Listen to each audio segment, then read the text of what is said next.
Dipersembahkan oleh, didukung oleh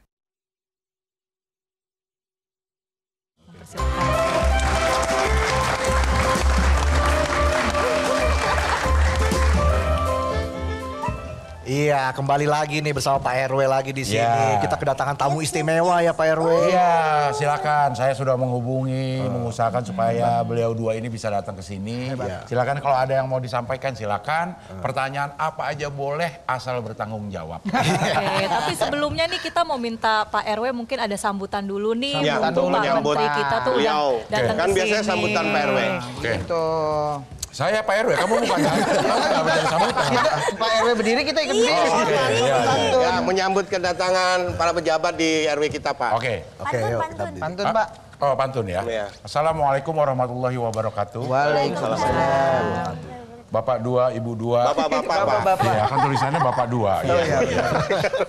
Bapak-bapak dan ibu-ibu para warga RW 15. Ya. Dengan sangat bangga saya mengumumkan bahwa dua menteri koordinator sudah hadir di warga sini. Alhamdulillah. Jadi kalau ada yang mau bertanya, nggak usah. Kenapa? Karena kita akan mewakili. Pertanyaan-pertanyaan dari warga yang sudah dikumpulkan nanti akan dibacakan atau akan disampaikan oleh Mas Reza dan Mbak Marcel. Demikian sambutan saya. Demikian sambutan saya. Terima kasih. Wassalamualaikum warahmatullahi wabarakatuh. Waalaikumsalam warahmatullahi wabarakatuh. Terima kasih Pak RW. Ya, terima kasih. Memang cocok jadi Pak RW ya. Iyalah. Saya udah dilirik sama RW 16. Saya nggak mau.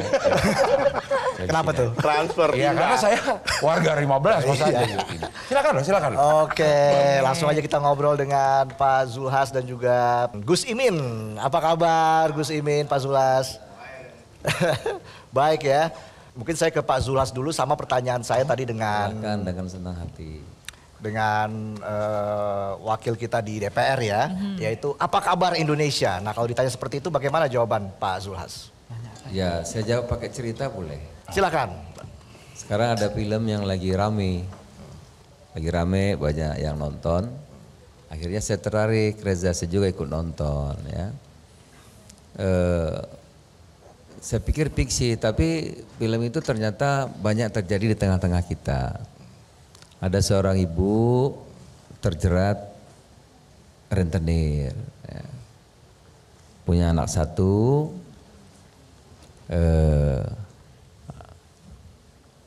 karena terjerat rentenir dikejar-kejar, akhirnya anaknya disita sebagai jaminan, ibunya pergi, anaknya terlantar, akhirnya ikut dengan yang tukang tagih rentenir itu. Ibunya nggak punya pekerjaan, nah itu menggambarkan ternyata pantas rame karena itu rupanya banyak terjadi di sekitar kita. Banyak anak-anak yang nggak ada orang tuanya, ada yang single parent, ada ibu-ibu yang terjerat pinjol, terjerat rentenir, terjerat tengkulak ya. Ada yang nggak punya pekerjaan, anak-anak yang nggak terurus. Nah, kira-kira itulah yang menjadi fokus agenda besar, pikiran-pikiran besar Bapak Presiden. Maka kebijakan-kebijakannya lahirlah yang dipimpin Gus Imin ini sekolah rakyat ya, bagi anak-anak yang tidak punya harapan ya. Nanti diambil oleh negara, negara mesti hadir kan? Nanti diambil negara, dibiayai dan seterusnya. Itu ada yang tadi ibu-ibu terjerat hutang, rentenir, ada yang nggak punya pekerjaan. Maka agenda besar, pekerjaan besar, lahirlah apa yang kita sebut dengan Koperasi Desa Merah Putih atau Koperasi Kelurahan Merah Putih. Agar memotong rantai pasok yang panjang. Orang desa pendapatnya kecil tapi dia membayar dengan lebih mahal. Maka dipotong rantai pasok yang 8 layer itu, ada distributor, macam-macam sampai desa. Ini dipotong nih. Lahir Koperasi Desa Merah Putih. Ya. Kemudian di situ nanti di Kopdas ada briling. BRI-Link, Mandiri Link, ada BNI Link, BSI Link, terserah nanti yang mana. Itu mendekatkan akses. Jangan sampai nanti yang jauh atau yang tadi sudah terjerat itu makin dalam. Ya. Nah, bisa nanti diperkenalkan dengan perbankan, pinjam bisa dengan perbankan, bunganya murah, kirim uang bisa dengan perbankan. Jadi desa sudah punya nanti akses perbankan. Ya.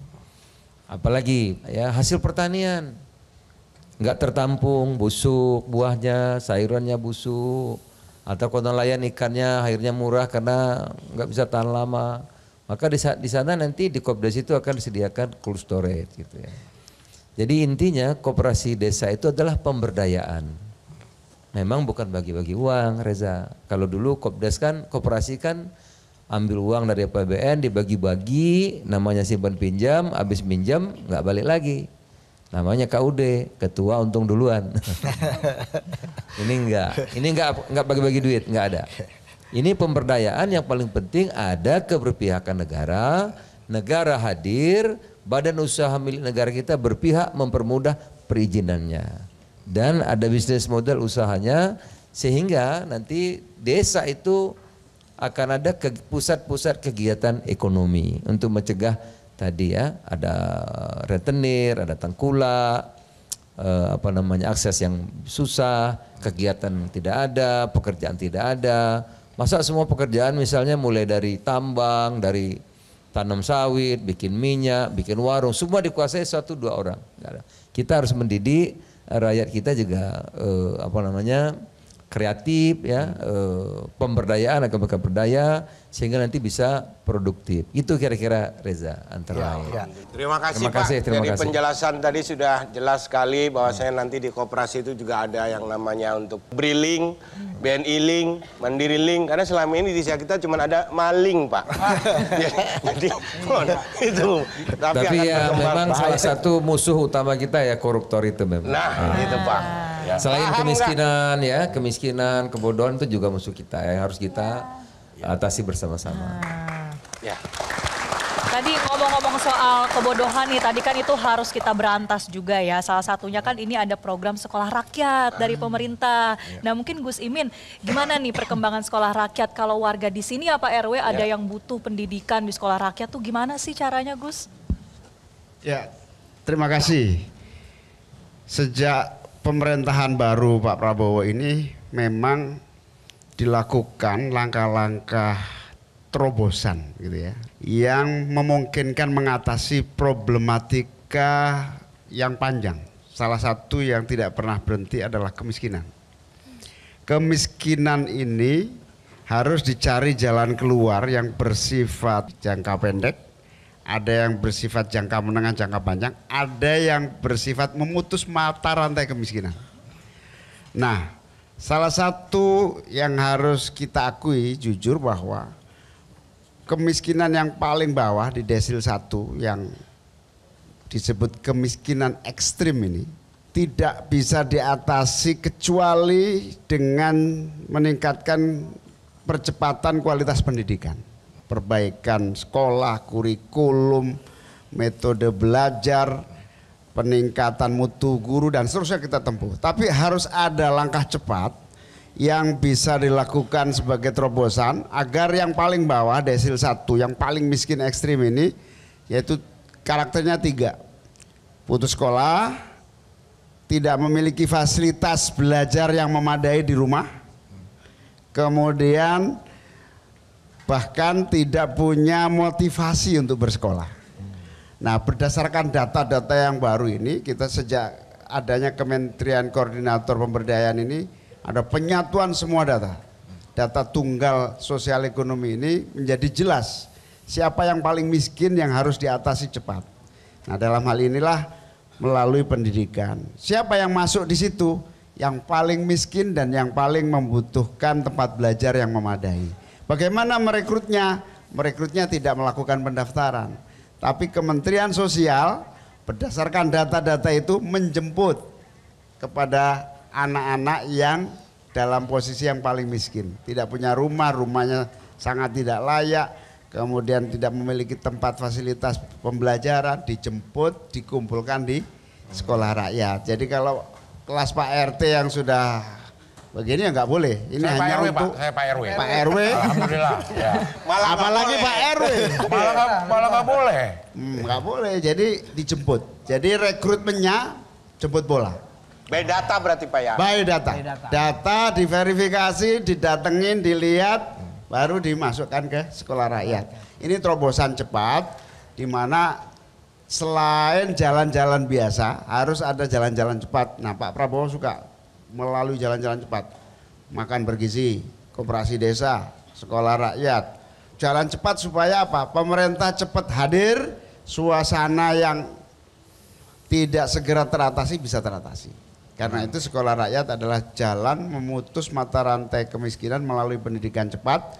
Di sisi yang lain, sejak ada Kemenko Pemberdayaan ini, orientasi kita bantuan kepada masyarakat melalui bansos itu tidak hanya bersifat bantuan karitatif, tunai langsung, tapi harus diukur agar seluruh bantuan itu bersifat pemberdayaan. Dulu, zaman dulu, ketika sebelum reformasi, semuanya serba negara, serba pemerintah, rakyat menerima hasil, trickle down effect dan seterusnya. Sejak demokrasi 98 sampai sekarang, semua serba rakyat, semua serba publik. Negara mulai mengurangi perannya, sehingga yang menang siapa? Ya pasar. Siapa yang unggul? Kompetisi keras terjadi. Yang terjadi apa? Terjadi persaingan yang tidak sehat, yang kuat mengalahkan yang lemah. Sampai tadi Pak Zul bilang retail aja, retail itu jual eceran itu aja di bawah sudah konglomerat semua. Yang eceran, yang sisa tinggal warung Madura. Ya. Satu-satunya warung Madura yang paling berani bersaing melawan retail yang gede-gede. Karena dia menggunakan ilmu survei. Kalau di situ ada retail atau toko konglomerat, pasti di situ sudah berdasarkan kajian. Kalau ada hotel, di situ pasti orang buka hotel karena kajiannya di situ pasarnya. Nah, orang Madura tahu ini hasil survei, sudah buka di situ pasti laku dan laku. Bahkan ada orang Madura jual bensin eceran di dekat pom bensin. Ya, Pak, ya. Itu daya saing. Tapi yang punya daya saing ini tidak banyak. Nah, karena itu pemerintah hadir menggabungkan antara partisipasi masyarakat dengan campur tangan pemerintah. Campur tangan pemerintah dan daya dukung masyarakat inilah dalam satu titik yang namanya pemberdayaan. Masyarakat tidak boleh lagi menggantungkan pada bantuan, tapi masyarakat harus pelan dan pasti bergerak menjadi mandiri dan berdaya. Kira-kira. Oke. Berarti udah jelas Pak. Ya. Jadi ternyata untuk dapat sekolah rakyat, bisa masuk sekolah rakyat by data, bukan daftar. Warga kita ada Pak. Siapa? Jadi satu keluarga di rumah itu miskin semua. Supir 2 miskin, pembantu 2 miskin. Itu miskin apaan punya supir?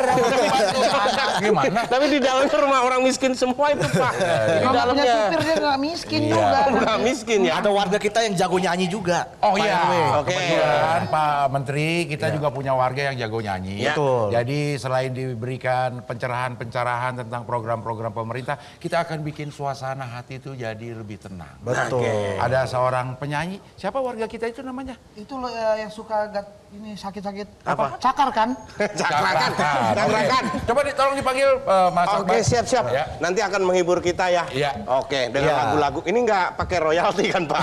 Nah ini punya lagu dia. Saya juga nggak tahu deh kalau itu. Iya. Oke Pak. Siap.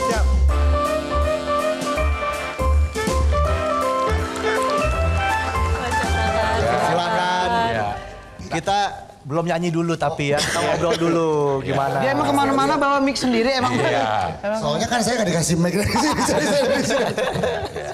Mau Iya. bawain lagu apa nanti? Indonesia Jaya. Ini kan menyambut hari yang sangat penuh makna untuk Indonesia. Iya. Betul. Kapan mau penyanyinya? Tanggal 18 apa gimana? Udah lewat Sebentar dong. lagi aja. Sebentar lagi ya. Sebentar lagi, betul. nyanyi, Indonesia. Usai jeda, Usai Pak jeda. RW. Yang Ya. Pak RW juga bisa nyanyi loh. Siap. Iya. Ya. Ya tapi nggak usah dibahas di sini ya. Betul. Oke. Ya. Kita jeda dulu, kami akan kembali saat lagi. Nah, Kalau soal program MBG ini Pak, sebetulnya gimana sih melibatkan masyarakat? Misalnya nih, kampung kita kan punya hasil bahan baku juga tuh Pak, ada sayur-sayuran, itu melibatkan warganya tuh gimana Pak Zulhas? Oh iya. Hidup tiada mungkin tanpa perjuangan, tanpa pengorbanan, mulia adanya.